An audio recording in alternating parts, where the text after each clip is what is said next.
Good morning, everyone, and welcome to Loving a Broken Heart. As you can see, I'm joined by some really awesome people here. My name is Nick, in case you forgot, and I have my good friend Jason here. Hold on. And then we also have Tom making his comeback, and then we have another CHD spouse. This is Steve. Hello. And so what we wanted to talk about was, in the last episode, we had a few women on there who were able to talk about adoption and having a family. But what we were hoping to talk about now was the question of what it's like to be, to be very general, but what it's like to be the husband of a CHD wife. And there are a couple different perspectives here, because for Jason and Tom and myself, our wives don't work, but Steve here, he's very fortunate in that his wife Christy does work, full-time job, and they have a child. And so we wanted to get both perspectives, and as you can see, I don't think Steve gets much sleep. So we'll just open it up there. So I mean, for guys, just take it away. Like, what for those of you who are the financial providers? I mean, do you feel like there's a burden? Do you feel like, how do you feel about it? Are you okay with it? I mean, how's your take on it? Well, one of the things that I saw, one of the things that was kind of that I realized that I had to do was make sure that, number one, I had a good job, number two, I had good insurance, and number three, that if something did happen to me, that she would be provided for. And that's really a difficult task, because one of the things that I have is, of course, I work for a government, local county government, so it's it's government insurance, but it's usually pretty good. But sure. It's one of those things that you get to a point where you say, well, I can't really leave my job. I can't just go out on my own. I need to think seriously about what the overall effect is on not just on our married life, but on our financial life too. So yeah, that's a big deal. Sure. So, Steve, do you feel like kind of the same thing? Well, financially, obviously, my wife works full time. We both work full time. I would say, for us, I have become Mr. Mom. Okay. Yeah. My wife, being involved in an ACHD program now, and really starting on its, just starting off in the Stanford program, it's become quickly realizing it's become a really large task to take on, sure. Especially in Northern California, where it hasn't been served as much as it could be, and there's a lot of long hours involved. Yeah. Especially at Stanford, and so, for me, it's more about just keeping the boat floating with the family, with my son who's 4 now, and I know what my wife does is very rewarding and very challenging, and I want her to I want to be able to take on that for her, the family side, not so much financially, but the family will be taken care of, and I want her doing what she's doing, and I guess that's my support. See, that's really cool, because I mean, man, that was really hard. A small full-time job. That's pretty crazy. I don't know how she does it myself. Yeah. For sure. I'd say for me, it's really, it all comes down to just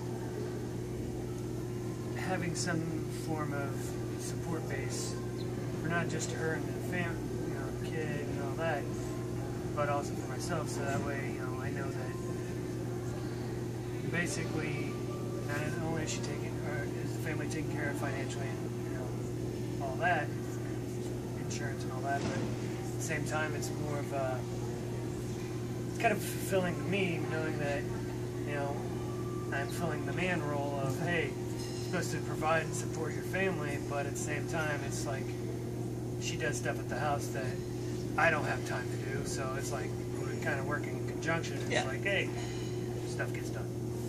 Yeah. Well, that makes perfect sense. I mean, it's the way you put it, Steve, was pretty good. That you were, I forgot the phrase, but pretty much that you were doing what it needs to be done to kind of make sure that you kind of steer in the course. Sure. Yeah.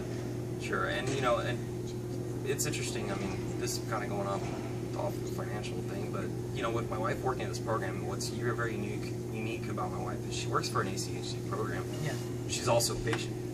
Yeah. It's really hard to find something like that, and so not only is she doing what the program is required of her to do, she's actually, in a lot of ways, taking a lot of phone calls and really talking to people that need someone to talk to. Yeah. Because normally when an CHD calls, they're talking to a nurse or doctor. They didn't go through the life that they live. Right. And Christy's very unique that way. So I understand as a supporter, as a husband, that she needs to be there for those patients longer than what the job requires. So I know there's going to be a lot of nights where she's home late.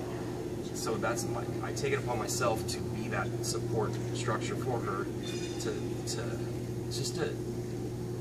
I guess alleviate her feelings that she's not with family at times, and just be that support for her and help, you know, raise our child and just be there whenever she needs me. Take the pressure off. That's exactly right. Try to find the words. My wife did work for a number of years before her condition got really bad, and we had the same situation. Our daughter was I think she was about 6 or 8 when she stopped working.